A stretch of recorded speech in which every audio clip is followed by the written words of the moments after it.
বিড়ালের মতো বিশ্বকাপে অংশগ্রহণ করার চাইতে দেশের সম্মানের স্বার্থে সিংহের মতো বিশ্বকাপ বর্জন করাটাকেই আমি সম্মানের মনে করি। অনেকেই হয়তো বলতে পারেন বিসিবি প্রেসিডেন্ট আমিনুল ইসলাম বুলবুল ক্রিকেট কূটনীতিতে হেরে গেছেন, বাংলাদেশ বিশ্বকাপ খেলতে পারছে না।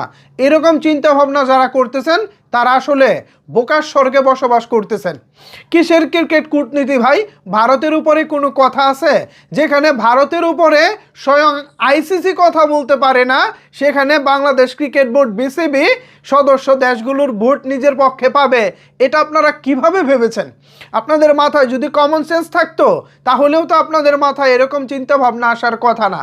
যেখানে বিসিসিআই তথা ভারতীয় ক্রিকেট বোর্ডের অনুমতি ছাড়া আইসিসির একটা গাছের পাতাও নড়ে না, সেখানে আপনারা আছেন বাংলাদেশ ক্রিকেট বোর্ড কি হেরে গেল কিনা এই অঙ্ক নিয়ে। ভাই আপনারা সত্যি বোকা এবং গাধার স্বর্গে বসবাস করতেছেন।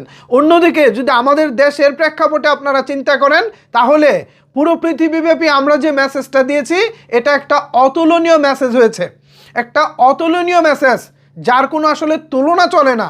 আমরা নতুন করে নতুন বাংলাদেশ নিয়ে শির দাঁড়া করে দাঁড়াতে শিখেছি, মেরুদণ্ড সোজা করে দাঁড়াতে শিখেছি।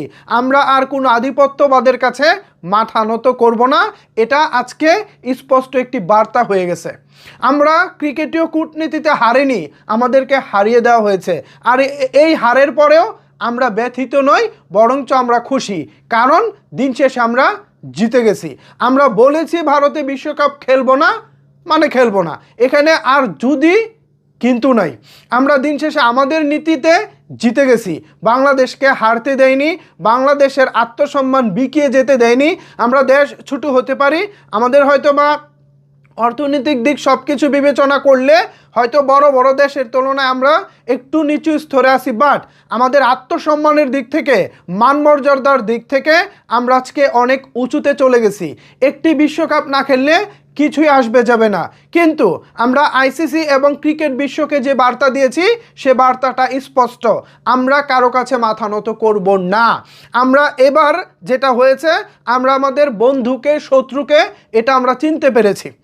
আইসিসির যে পূর্ণ সদস্য দেশগুলো আছে সেই পূর্ণ সদস্য দেশগুলোর মধ্যে শুধুমাত্র পাকিস্তান বাংলাদেশের পক্ষে ভোট দিয়েছে, আর বাকি 14টি সদস্য দেশ বাংলাদেশের বিপক্ষে ভোট দিয়েছে।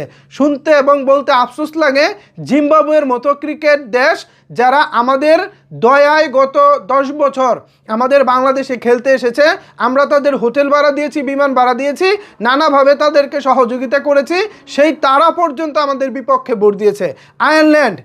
আয়ারল্যান্ড যাদের সাথে অন্য কোনো দেশ টেস্ট ম্যাচ খেলতে চায় না, বড় কোনো দেশ ওয়ানডে সিরিজ খেলতে চায় না, তাদের সাথে আমরা ম্যাচ আয়োজন করেছি আমাদের ঘরের মাঠে। এমনকি কিছুদিন পর পর আমরা আয়ারল্যান্ডও সিরিজ খেলতে যাই, অথচ সেই আয়ারল্যান্ড আমাদের বিপক্ষে ভোট দিয়েছে। এবার আমরা আপন পর চিনেছি। এই বিশ্বকাপটা শুধু একটি বিশ্বকাপ ছিল না, এটা একটা ইতিহাসের একটা অধ্যায় ছিল। পৃথিবীব্যাপী ক্রিকেট খেলুড়ে যতগুলো দেশ আছে তারা আমাদেরকে নতুন করে চিনল। আমরা মর্যাদার সাথে কখনো আপোষ করি না, আমরা দেশের অপমানের সাথে কখনোই আপোষ করি না। আসলেই ভাই বিড়ালের মতো বিশ্বকাপে অংশগ্রহণ করার চাইতে দেশের সম্মানের স্বার্থে সিংহের মতো বিশ্বকাপকে বর্জন করাটাই আমি সঠিক মনে করি। আমিনুল ইসলাম বুলবুল, আপনি নিজে আমাদের একটা বিশ্বকাপ ট্রফি, আমাদের বিশ্বকাপের এই মুহূর্তে আর কোনো আফসোস নাই। ভবিষ্যতে অন্য কোনো দেশে যখন বিশ্বকাপ হবে তখন আমরা ঠিকই বিশ্বকাপে অংশগ্রহণ করবো। বিবাস, এ বিষয়ে কি আপনাদের কোনো আক্ষেপ আছে, আফসোস আছে? এ বিষয়ে জানাতে পারেন আপনার মতামত নিচের কমেন্ট বক্সে। ধন্যবাদ সবাইকে এতক্ষণ আমার সাথে থাকার জন্য।